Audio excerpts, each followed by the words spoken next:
guys, and welcome to my YouTube channel. My name's Esiri, and today's video is going to be about my labor and delivery story. But before I get into it, make sure you like, comment and subscribe and turn on your post notifications so that you're notified every time I post a video.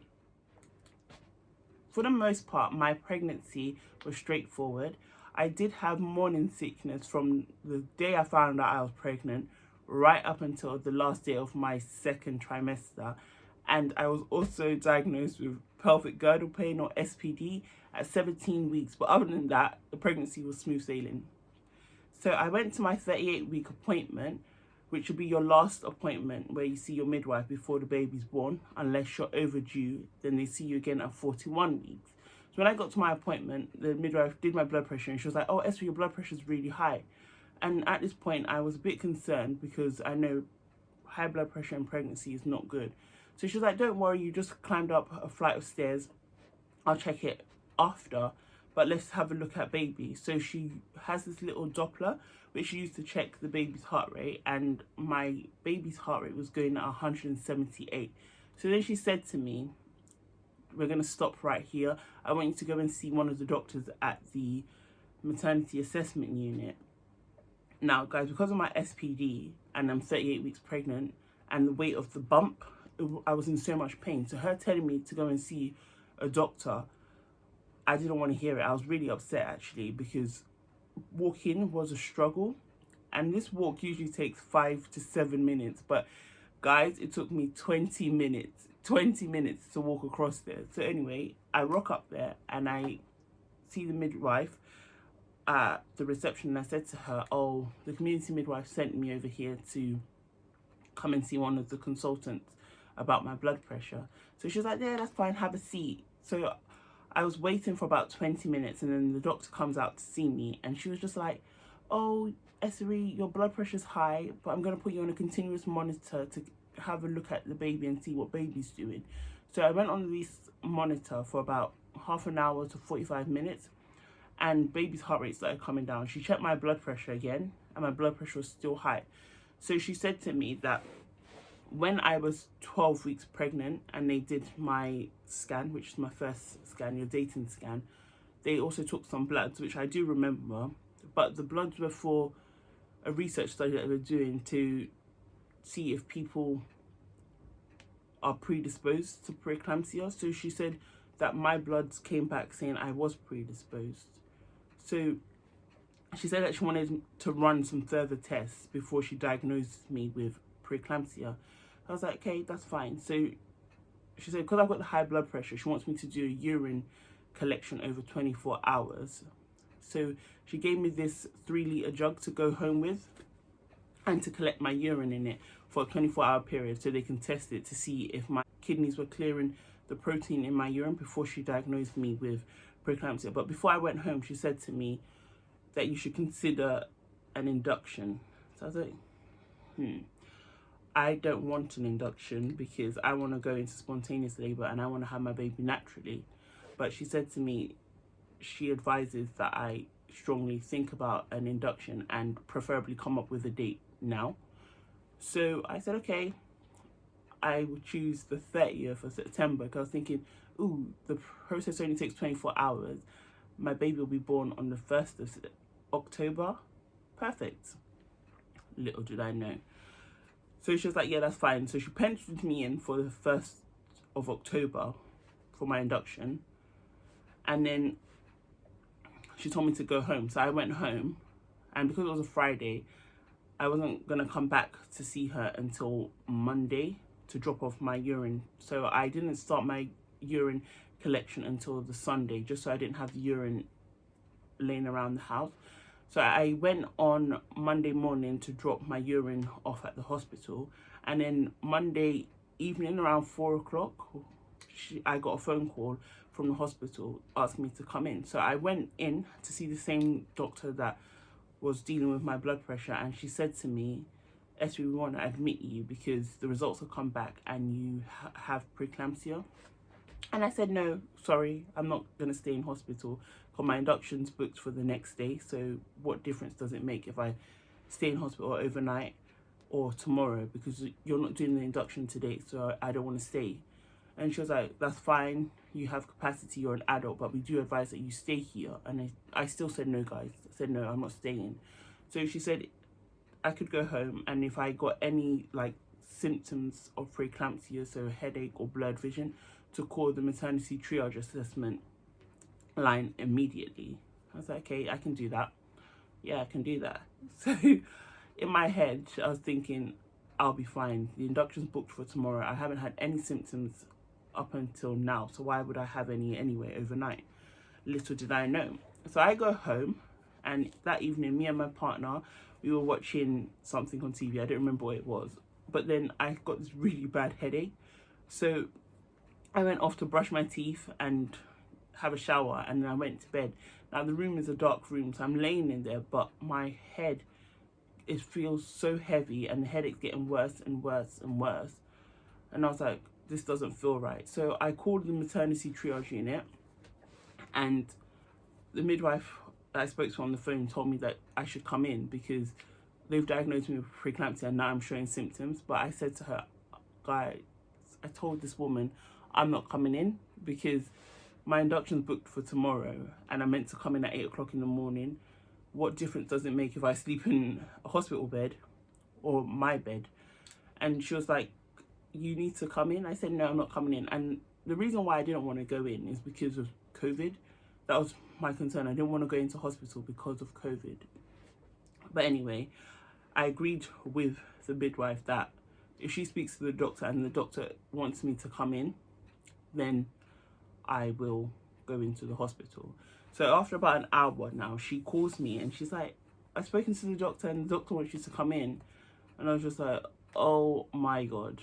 So I'm going to go into the hospital earlier than I need to, and there's COVID running rampant in the hospital. So I told my partner what happened, about what the midwife had said, saying that I needed to come in, and he went and got ready. So then I called my parents and told them what was happening. So they came to pick us up to drop us off at the hospital. And when I got there, they said that my partner couldn't stay. So he settled me in and then he went off home. So I was sitting in the bay that they had put me in, which was the induction bay, waiting for about an hour before one of the nurses or midwives comes to see me. And then she said, oh, make yourself at home. So I went to have another shower, and then I came back, I got into bed, and then after about half an hour, 45 minutes, she came back in and she was like, oh, we're going to start your induction tonight. And I was like, oh, yay. I was excited. And she was like, we're just going to pop a pessary in. And I was like, yeah, go ahead, that's fine. Because the consultant I had seen before about my blood pressure said, she had explained the whole process of the induction to me. So I said, yeah, that's fine. So she told me this pessary stays in for 24 hours. Okay, so putting that pessary in was so painful. It was really painful, but you know, it's just one of those things. So she put her fingers up, felt for my cervix and placed the pessary in place.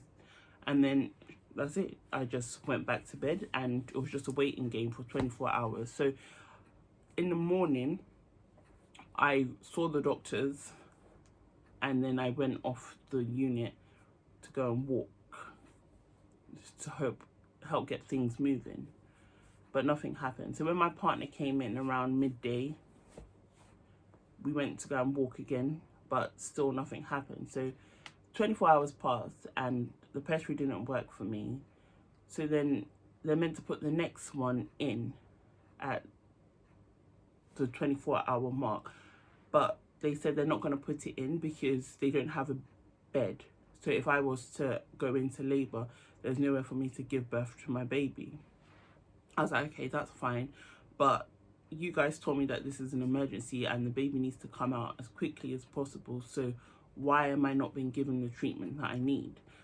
And obviously I'm a nurse, so I kind of understand when there is an emergency, there's shortage of staff. So I thought, you know what, just leave it. Like, they're understaffed, they're overworked, and I know how it feels to be in that situation, so I didn't push the matter.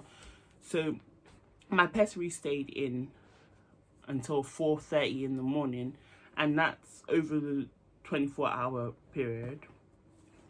So I never said anything, but then it started feeling really painful. So I said to the midwife, can she take it out, because it hurts. I know you're not going to put the second one in, but can I have this one out? So she said, let me just ask the doctor. So she asked the doctor, and then the doctor said no, she wants it to stay in. But after an hour, it was still really painful. So then I complained again, and then the doctor came to see me, and I said I wanted it out. So they took it out. And then that day I was left without a pessary. And then at night time, around 10 o'clock at night, they put the second pessary in. And then I was left to like see what would happen throughout the next day. So I was just using the birthing ball, walking up and down the maternity ward, and me and my partner walked up and down the corridor. So nothing was happening. But then I did start feeling some pain about an hour or two after walking with my partner. So I came back to the ward, and I told the midwife, and she put me back on the monitor, and there was some contractions but nothing to write home about, so we just left it at that. So the shift swapped over, so I got a new midwife, and then they took the pessary out, and then she told me in the morning they were going to break my waters. So I was like, yeah, that's fine. So this was on Friday morning, okay? Bear in mind, I got admitted to the hospital on Monday night. So Friday morning, they break my waters, and they told me to go and walk. So I walked up and down the hospital corridor at least 80 times within an hour, and nothing was happening. So I just got really tired. At this point, I'd given up. I've been in the hospital for 5 days. So I went back to my bed space, and I just laid on my bed, and I was just watching some shows on my iPad. And then the midwife came around, and she was like, oh, we're going to move you into one of the labouring rooms. I was like, oh, am I 4 centimetres now? Because you're only meant to go into one of those rooms if you're in active labour, and that would be 4 centimetres. And she was like, no, because we broke your waters, you can go into one of the labour rooms. Now guys, let me tell you, when I had my waters broken, that was so painful, really, really painful. I had to have my legs up in stirrups. The doctor couldn't see my cervix. She couldn't reach my waters to break them. When she eventually got them, oh, the pain. And my midwife gave me gas in the air to help with the pain, which was really good. So yeah, anyway, I got moved into a labouring room, and my partner got to stay with me. They said, because you're in your own room now, he can stay the night. I was like, okay, that's fine. Bearing in mind, once I went into the room, because I was on the induction pathway, I got started on Syntocinon, which is the hormone drip. Now, that wasn't that painful. People said it was really, really painful, but I didn't feel the pain. And the reason I didn't feel the pain is because I got a epidural, just because they said, oh, in case the anaesthetist is in an emergency, we advise that you get the epidural now. So I took the epidural, but I wasn't using it because I wasn't feeling the contraction. So even when they're turning up the Syntocinon drip, I wasn't feeling any contractions. But on the monitor, you could see contractions, because the drug makes you have contractions, but I wasn't feeling them. And then after about, let's say maybe 5-6 hours, I started feeling really, really bad back pain. And I said to my midwife, like, this pain is new. I wasn't feeling this before, but I'm not feeling it in my tummy. I'm feeling it in my back. And she was like, oh yeah, just press your epidural. I was like, okay. So I pressed the epidural, and my legs were getting weaker and weaker, but I could still feel the pain. And I said to her, is the pain not meant to go if I use the epidural, and I'm just meant to feel pressure? And she was like, oh, just press it. So I was doing as I was told, and I could still feel pain in my back. And then I said to her, I'm not going to use this anymore, because my legs are just getting weak. but I can still feel pain. So to me, that defeats the purpose. So I stopped using the epidural. And then my midwife went for her break. When she went on her break, I was asleep at this time, and my partner was also asleep. So I opened my eyes, and there was another midwife, and I woke up, and I only woke up because I was shivering. So I said to that midwife, oh, why am I shivering? And I feel really cold. So she just got me loads of blankets thinking I was cold. But then I started shivering again, like shortly after that. And I said, oh, this doesn't feel right. So then she took my temperature, and my temperature was 38.4. And she was like, oh, you're running temperature. I'm just going to let the doctor know. So the doctor asked her to give me some paracetamol, IV paracetamol, to help bring my temperature down. And then my midwife came back from her break, and then I started shivering again. But then my partner was awake at this point, so he asked her, like, what's happening? This isn't normal. What's happening? Like, do something. So then she was just like, what is this? What is this? So I was just like, woman, you are the midwife. You tell us what's happening. So anyway, because I was having like these shivers and she was dealing with that, on the monitor with where the baby was on the monitor, like monitoring the baby's heart rate, the baby's heart rate started dropping. So the midwife in charge and the doctor like ran into the room and they're like, what's going on? And she then told the doctor that I've been shivering. So the doctor took my temperature herself, and my temperature at this point was 39.2. And then she was like, oh, we think you've got an infection on board.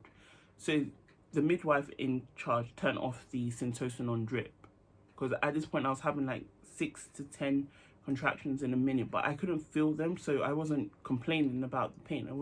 I just kept complaining about this back pain, but there's no contractions. So I wasn't complaining about contractions. So whilst this was going on, the doctor was taking some bloods from me, and she started me on some antibiotics. She prescribed some antibiotics for the midwives to give me. She told me that she thinks I've got an infection on board, and so they're not gonna let me progress with my labor for too long unless my temperature starts coming down.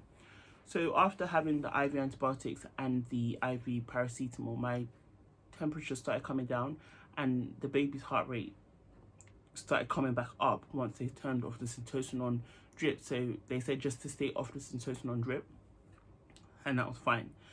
So when this had all settled down, after about maybe, I'd say, an hour, I asked my midwife to check me just to see how far I had progressed, and she was like, you're still only 3 centimeters. So I was quite disheartened, because I was like, oh, so I'm not in active labor then.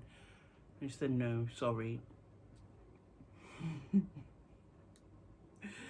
So I just went back to bed, guys. I went back to bed. So in the morning, around 8 something, it was 8 something in the morning, the morning team come on. So the doctors, they came around on their morning round, and the registrar said to me, this is the doctor that broke my waters the day before, that you haven't progressed as much as we want you to. So I just said, do you want to give me a C-section? And she was like, yeah, that's what we're thinking. I said, yes, please. I was, at this point, I was so desperate. It wasn't what I wanted, but after what happened last night, and they're talking about infections and baby's heart rate dropping, I just wanted the baby out so she was safe. So she was like, okay. So she went and got the consent form for me to sign, and I signed the consent form, and within 15 minutes I was taken through to theatres and my daughter was delivered. She was delivered by an emergency C-section, and when she was born, she wasn't crying. So the NICU team, so the baby doctors were there ready on board. She required some oxygen, and then she started crying. Then they brought her over to me, and then she got taken away to go and have a cannula fitted. And then she was on IV antibiotics, and I was on IV antibiotics as well. And when everything was done, so they finished the surgery, stitched me back up, I got to see my baby properly, and yeah, I got to see her properly. That was really emotional, but I got to see her properly, and it was the best feeling ever. Like, becoming a mother was amazing, and I was like, oh, the little person that's been kicking me and I've been feeling inside, I got to meet her and I got to hold her properly. That was amazing. So what's it called? We go around to recovery, and the drugs that they used for the C-section start wearing off, the painkillers, and it felt like I'd been hit by a bus. Yeah, felt like I've been hit by a bus. But you know what? I'll do it over and over and over again because I love my daughter and I love motherhood. Anyway, guys, thank you for watching my video. Make sure you like, comment, and subscribe, and I'll see you in the next one. Bye.